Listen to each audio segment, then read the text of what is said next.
I'm a co-founder and a chief medical officer for a health tech business called Equal. And what is Equal? Well, Equal is a fast-growing, formerly startup, but been told we're no longer a startup, but we're now a fast-growing UK company that operates in the digital healthcare and AI technology space. And we work with both private and public healthcare systems. And most recently, we are the developers behind the successful application Theo Access, which is a digital-first support tool for those with muscle and joint conditions. And I think the main aim for us as a business, at least for Equal as a brand, is this idea of democratizing healthcare, looking to improve customer journey, empowering patients, reducing the manual overload that is often associated, particularly with onboarding, getting into healthcare, but then really looking at how we can give power back to people in order to really engage and become part of their healthcare journey. And that essentially is what I mean by AI power to the people. So really, I think this is underpinned by the idea that people should have a say in their healthcare journey. And that really, as healthcare providers, practitioners, service providers, we should stop disempowering people by making them wait for healthcare. And that with the right tools, actually, and sufficient knowledge, I truly believe that people can and should and will make informed decisions about their healthcare journeys and really just take ownership in their whole recovery process. And what that does on the flip side of that is it allows clinicians to focus on those people that aren't in that position, that can't self-manage, and that do really need that kind of conventional one-to-one treatment. So how do we do this? And how is it that Equal is using AI? So I think the big thing for us, as I've already mentioned, is this idea of empowering patients. So we, as a company, feel obligated to make healthcare really all open. And I guess our technology, what it aims to do at the kind of core level for patients is really just reduce that idea of information bias that is often associated with healthcare. So this is where you've got a clinician who has the information, that understands the process, what needs to happen for a patient. And then on the other hand, you've got a patient who has no idea what needs to happen. And so what we're looking to do is really just level the playing field there, reduce that information bias, allow people effectively to have sufficient knowledge to be able to make the decisions that they need to make themselves. And we also do this, and a key part of that process is making sure that we develop interactive tools that really just give patients confidence that they are in the right place and that they're being listened to. And that's really key and a real kind of core value of Equal as a business. Obviously, the flip side of that is that we need to make sure that we also empower clinicians. So the second part of this is really that we make sure that, you know, clinicians who subsequently coordinate care following our technology or the use of our technology can do so in a way which gives them confidence in the technology, in a way that they feel is safe, and in a way that they feel is accurate. And I think the age-old question, what makes us different? You know, how do we differ from the competition? I think one thing that again we're really keen on, following the theme of empowerment, is just to give empowerment or empower the industry generally. You know, we actually don't worry too much about competition. In fact, we think competition is healthy, and actually we look to embrace it. You know, we're keen to learn from the industry and share knowledge with our peers.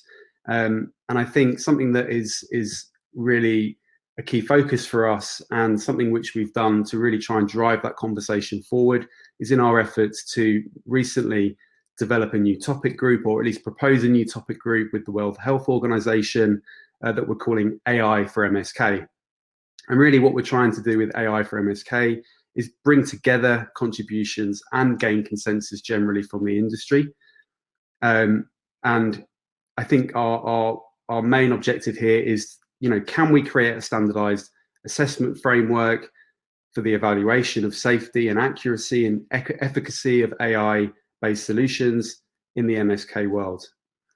And the main kind of output of that is to be able to foster adoption and improve MSK services the world over. And I'd be really keen to get my colleagues and those of you who are listening who are interested in that to head on over to equal.ai, where you can learn more about our up and coming events in relation to the proposed topic group with the WHO. In terms of what makes us unique, I think a key focus for us was really to develop tools that were customer centric. So we really obsess about making our technology available to all. Everything we do revolves around following on from the safety element and making sure that the clinical tools are where they need to be. The other main focus for us is on making sure that we obsess around the customer journey. What do patients feel? What do they worry about? How much time do they have? We don't want people necessarily to have to go out and buy expensive hardware to be able to access our technology. And I guess our attempt to try and reduce things like health inequality, we really look to try and maximize the technology that is available to people within their own homes, within their everyday lives.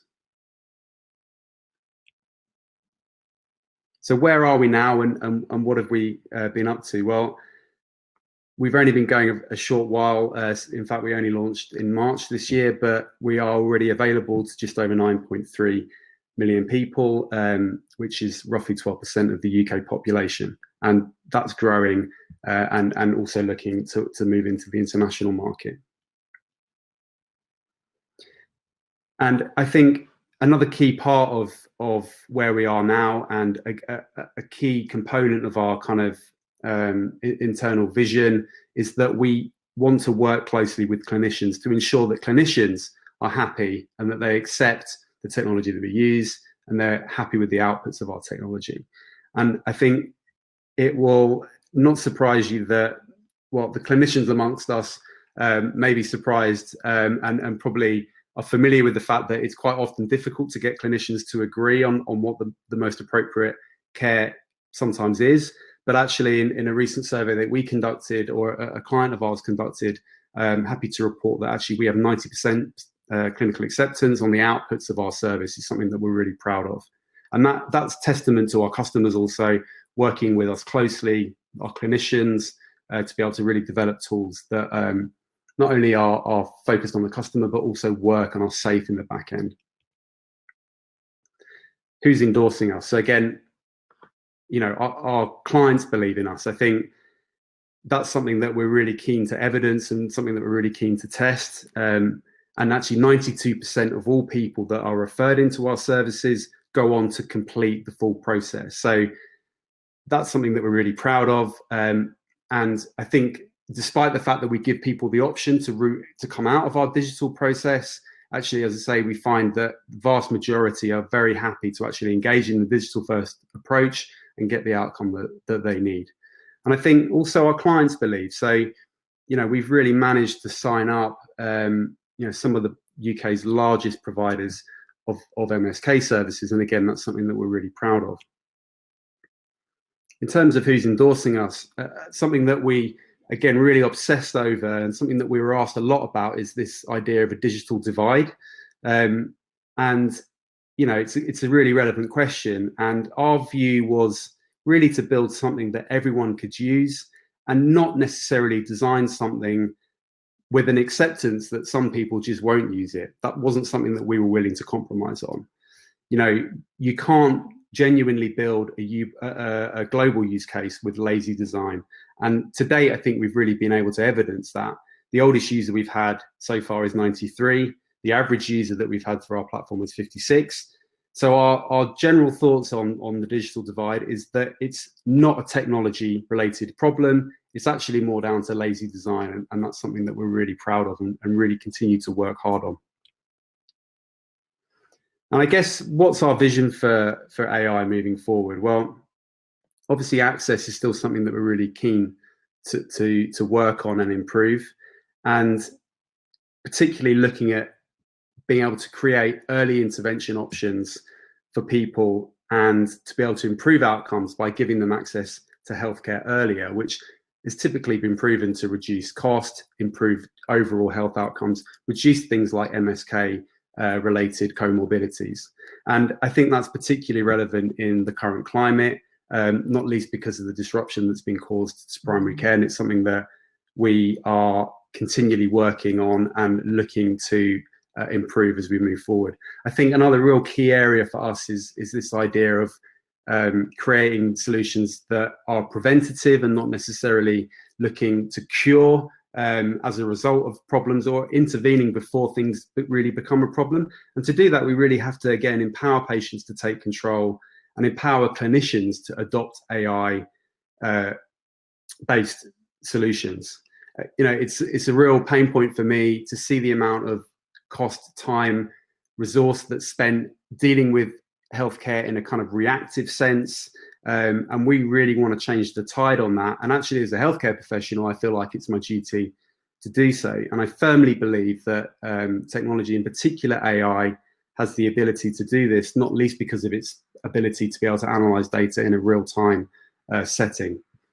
And I think really just watch this space. We're just in the process of releasing a number of new products, innovative products to the market that are powered by AI, and it's going to be a really exciting time for us generally, and I think a really exciting time for the industry. So that's pretty much everything that is on my keynote today. If you really want to find out more information, then please head over to our website. Please look into our AI for MSK events that are coming up with the WHOITU. Check us out on Twitter and check us out on LinkedIn. And happy to throw the doors open if there's anyone who has any questions. I'm not sure if we've got our chair back, but yeah, if there are any questions, feel free to ping some messages over, and happy to take any questions and answer any queries that people might have. But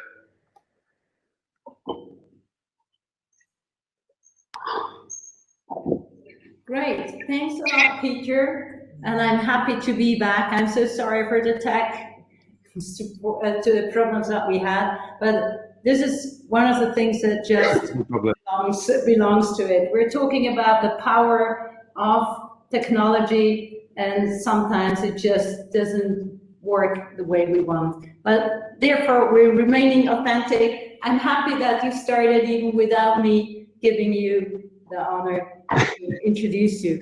Thanks a lot. No problem. You're very welcome. I'll be more than happy to catch up with you. I think it was a great speech, great insights. So I will send you a chat later on.